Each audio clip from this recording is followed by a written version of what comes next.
You're listening to Environmentally Speaking, a weekly podcast diving into legal matters surrounding the environment, public utilities, energy, zoning, and permitting laws in Rhode Island and the surrounding areas, with your host, Marisa Desautel.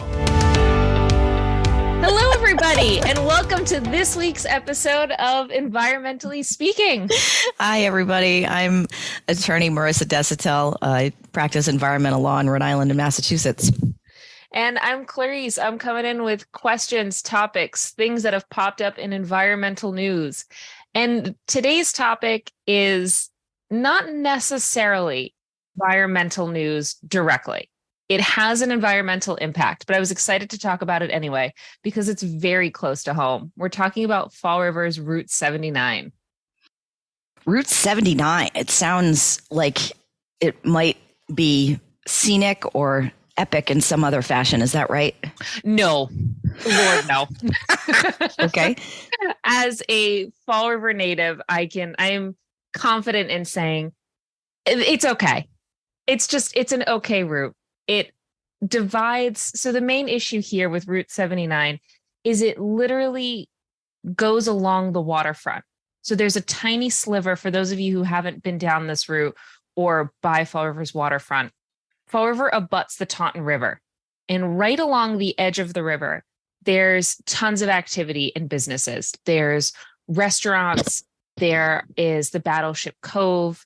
There's art spaces. There's some yoga studios. There's a place for indoor concerts, breweries. There are tons of cool little waterfront businesses over there. And Route 79 cuts right after those businesses. It's that little sliver of activity, and then it's an expressway, and then it's the rest of Fall River. So it's a big divide. Okay. And what's being planned for it? Is it shutting down completely? Like they're going to rip up the concrete the asphalt and do what? Yeah. So they are completely ripping up that entire asphalt expressway. And what they're doing instead is extending the street that is right next to what was Route 79. It's called Duval Street. They're making that a little bigger. And they're going to be putting in connecting streets. So to connect all of those waterfront businesses with the next adjacent street, which is Duval. And then in between, they're putting large green spaces, which I'm really excited about. And what's a green space for those of us that aren't familiar with that term? So essentially, I would say it's something that's low to no development. It is, think of like a field or a park or some space that's designated simply just to have, for lack of a better word, greenery. It's meant to be just a green area in a city. It's not a plot that's not yet been bought and developed. Okay. In looking at a map here, Route 79 is pretty long. I mean, it runs, the map I'm looking at, it runs all the way to north of Fall River. Yeah. To Assonet, right? Yep. And on one end, it connects to 24. Yeah. And so that's basically the very northern edge of Fall River. And then it goes all the way to underneath the Braga Bridge. In Fall River? Mm-hmm. Okay. Are they proposing to get rid of the entire stretch of 79 that hooks up with Route 24? From what I can see, yes. Wow, that's a huge undertaking. Yeah. The project is going to take about 4 years, they say. Oh, Jesus. I'm saying that because construction is a nightmare. Mm-hmm. Especially in this area.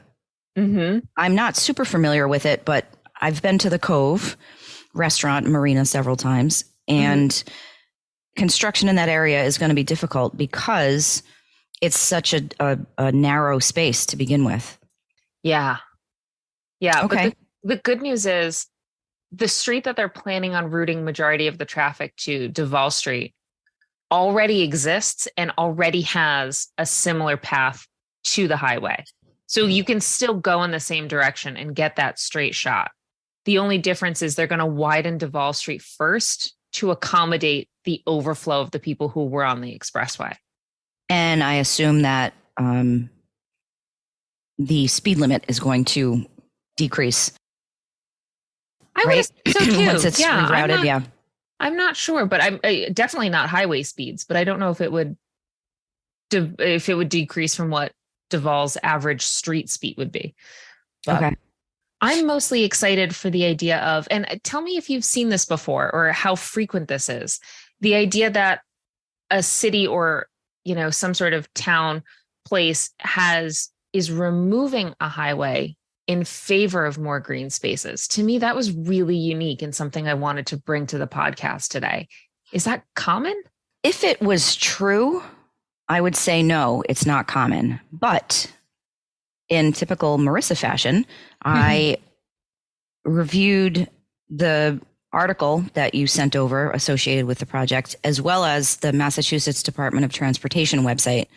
Excuse me. And it's not that they are deconstructing Route 79 to simply and only create more green space.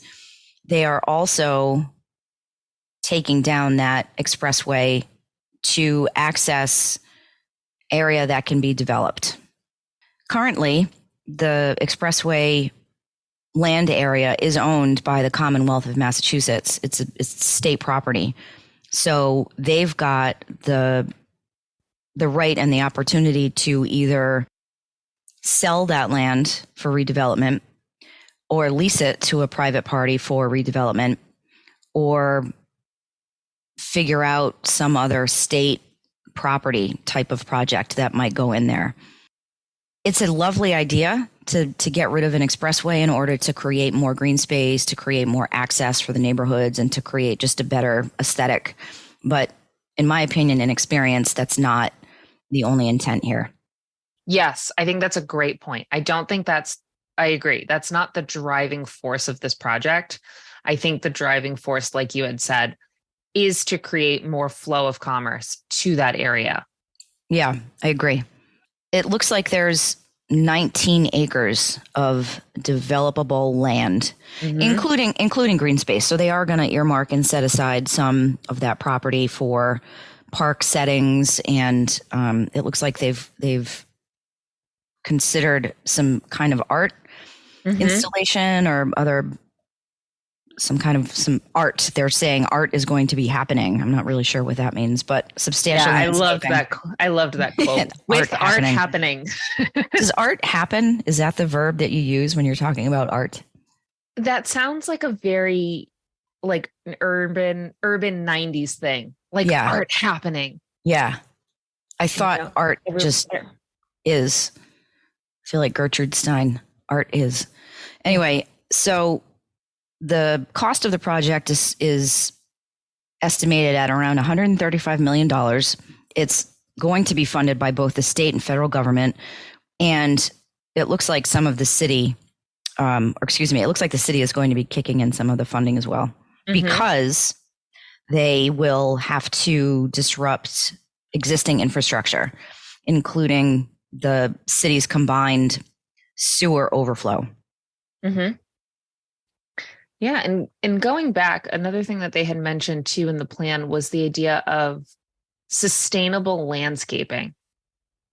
And it doesn't go into detail about what that is. Do you have any idea of what that could be?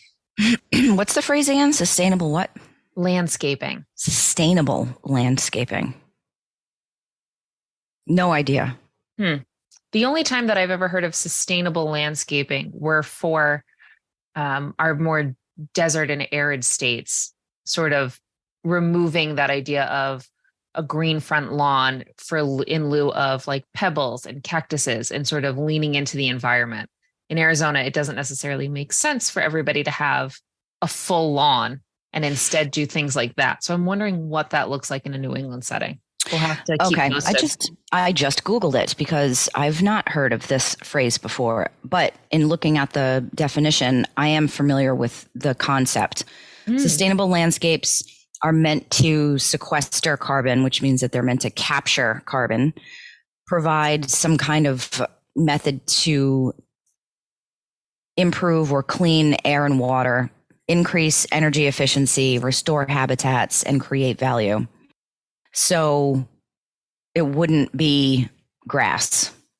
Grass does not sequester carbon. It doesn't provide any cleaning properties for air and water, and it doesn't do much in the way of energy efficiency or habitat restoration. So probably if you're talking about sustainable landscape in this area, it's probably material, plants, maybe shade trees that are native to the area and that existed there prior to 1976 when the expressway was constructed, and do work naturally on stormwater, taking out suspended solids, salts, pollutants from vehicles, that kind of thing. Interesting. All right. Well, as the project progresses, I'll keep an eye out. I'll see what they start planting.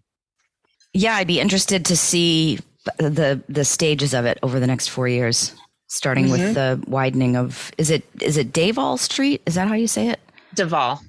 Okay. I'm a Rhode Islander. What the heck do I know about Massachusetts? Nice. So in our show notes, we will link the article. The article connects to MassDOT's page regarding this project, as well as include some of the photos and the map illustration of what's projected to be there. So if you want to take a look at it, if for some odd reason your commute takes you through Fall River, it's something to consider for the next couple of years. Yeah, and there's also a neat video rendering that the Mass DOT put up on their website. It's informative, because if you're not familiar with the area or you just can't quite figure out what they're talking about, it's a good tool. Great. So if you guys have any questions, comments, thoughts, other things you'd want us to talk about, are they putting more green space or taking away green space in your town? Let us know.